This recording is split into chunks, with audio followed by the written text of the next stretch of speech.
Hey, welcome back. It's Laura at Hyperstamper. I really love the cover of this new old junk journal.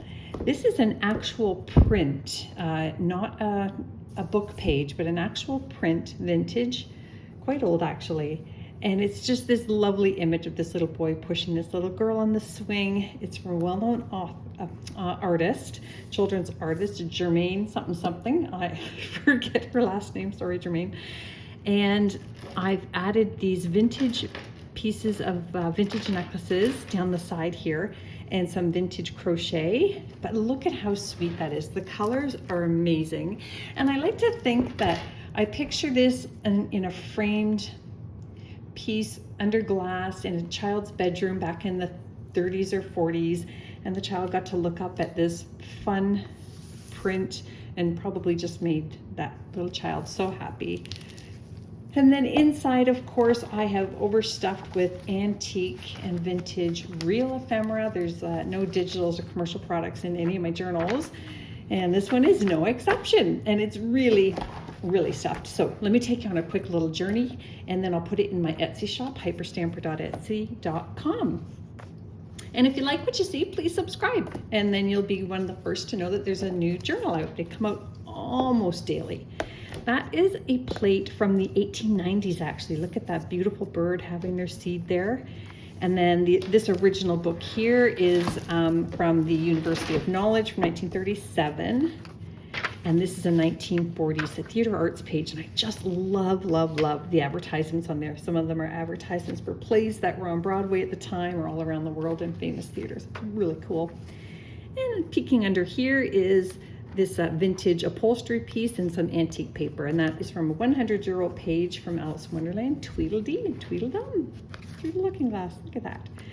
I just pulled that from a title of an antique book, Stories Old and New, because that's what our journals are all about. And then this is the edu card for M, and M is for money. I got some American money on there. And what I think is really cool is you can tell how old it is by some of the way the money looks there. And this is stunning. Look at this. If you see that, I very rarely see this, but she signed it Love Gertrude. And it's so pretty, but look at this beautiful young lady. And I love the sepia tones of the photography. It's quite old. And look, I like to look at all the details, but she's got this beautiful smocked top on and these beautiful satin beads up the top. It's just stunning. Her hair, everything about it says 1920s. Everything. It's just wonderful. And then this is just a little W that I found in an antique book and some antique paper under there. And again, you've seen this before, but I'll point it out in case people haven't. These are the rusted staple marks from a book from the 1800s. And then this is a vintage hanky here that was never purchased. So it's very old yet brand new. Does that make sense? Makes sense in my head. And then we've got a little lovely children's book page there from the 40s, 1950s doily making page. And then I actually have about 3 of this particular one. Don't ask me why. This is, of course, from Mary Poppins, the Chim Chim Cheree song. And then this is a 1930s Beatrix Potter plate. And that is the original tape that the owner of the book tried desperately to keep the book together because it was probably read so much by the children. And I just love the illustrations on the back of this little, that is the cover of a 45. Remember the 45s? Sure we do, you can admit it. That's just a fun cluster I made. And then another wonderful children's book page, vintage. And this here is cool. This is something I just picked up. It's from this game here from the 1930s. Some of them are from the 20s. I can't exactly figure this one out, but it's called Lost Air. It's an American game using American cities, and this one is Boston, and that card is the mayor's card. So I'd love to learn how to play it. Maybe I'll do that coming up, but that fits in there. And if you want it swapped out, if you're going to be the owner of this journal, you could swap it out for a New York or a Chicago, I think, are the other two cities in the game. There's that other side to the Alice in Wonderland page. And this is just a really cool 1850s page. Look at how beautiful that is, and aged and wonderful. And you can journal on the back of that. And that's tucked into this wonderful 1920s children's book page down here.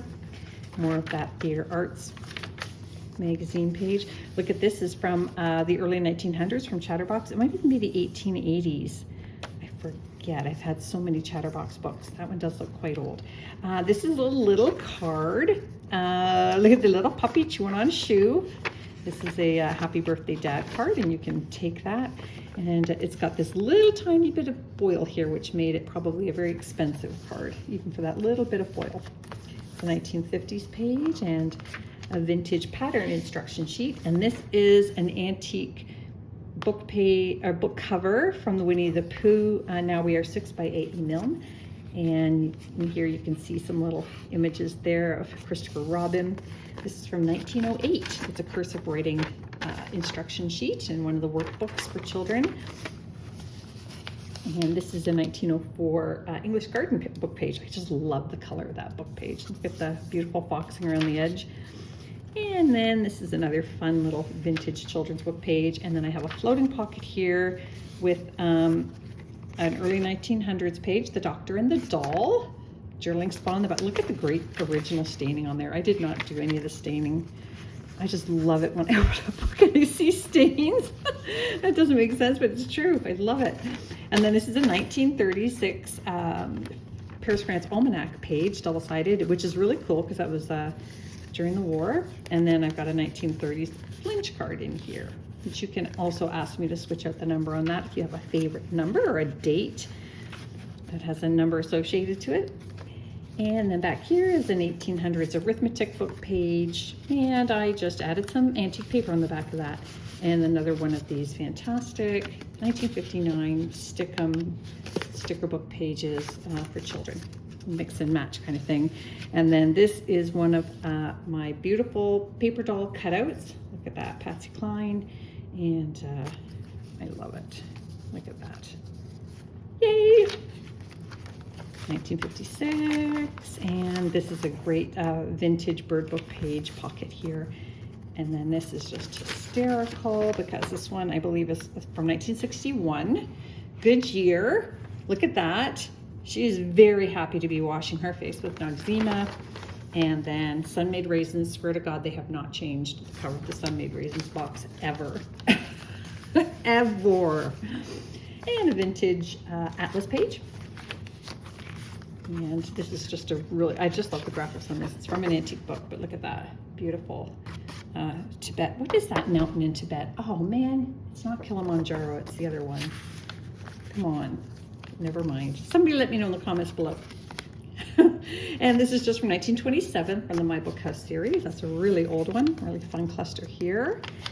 And a vintage Trees of America page and this beautiful 1920s postcard. Look at that. Doesn't that just make you feel peaceful looking at it? Oh my gosh, so beautiful. And I made this tag. It's very cool. Come here. Look at that. 25 pieces in the first position for young violinists. And the girl's name up here, I believe, is Viola C. Grun. Her name is Viola, and she plays the violin. It had to be, right? This is just a hand-typed research paper card that I put in a vintage US envelope. It's vintage because it's from 71, so it's 54 years old. And of course, we love, love, love the Child's Garden of Verses pages. This is an authentic one from the 20s. And then this is just a vintage tab card, number 370. You can have all kinds of fun with that. And a little booklet I made out of a vintage botanical book. And I just made a little cluster of those there. You can use them to make your own embellishments in this or other journals that you're making. And here's another one of these wonderful 1950s pilots log, professional pilots. So they would log every flight that they did. And I just think this is fabulous. So the city they left from and where they journeyed to. We've got Queen Anne up here. We've got a beautiful castle down here. I made this tag out of a book cover with the music notes on it, kind of funky. And that's a fussy cut I got from a children's book page, a little girl there. And more children's book pages and atlas pages, vintage ledger sheet. And this is an early 1900s children's book page, The Fox and the Crow, famous story. And here is a vintage recipe card. Yummy desserts, marshmallow, pineapple, lemon. Nummy new bobs. And here is a wonderful 1930s children's book page. Very simple, so very obviously very young children would have had this. Look, John, see, come and see. That chicken had some eggs. Oh, isn't that sweet? Look at the old cars. I just love them. I love them. And that's this was very brittle, so I put it on top of another page from the early 1900s. That is the red pine from a vintage nature book. And this is also from a vintage botanical book. And I added some antique paper there for you to journal on. And somebody wrote on this one, date down here, 1895. I didn't write that. Third reader. So that is super duper old. I love, again, the coloring on that, or the discoloring. More antique paper. Oh, look at how pretty that is. Oh my goodness. Got the woodpecker there, red-headed woodpecker. And that's the end. I hope you love it as much as I loved making it. Hyperstamper.etsy.com. Come back soon. Don't forget to subscribe and leave me a comment. Bye for now.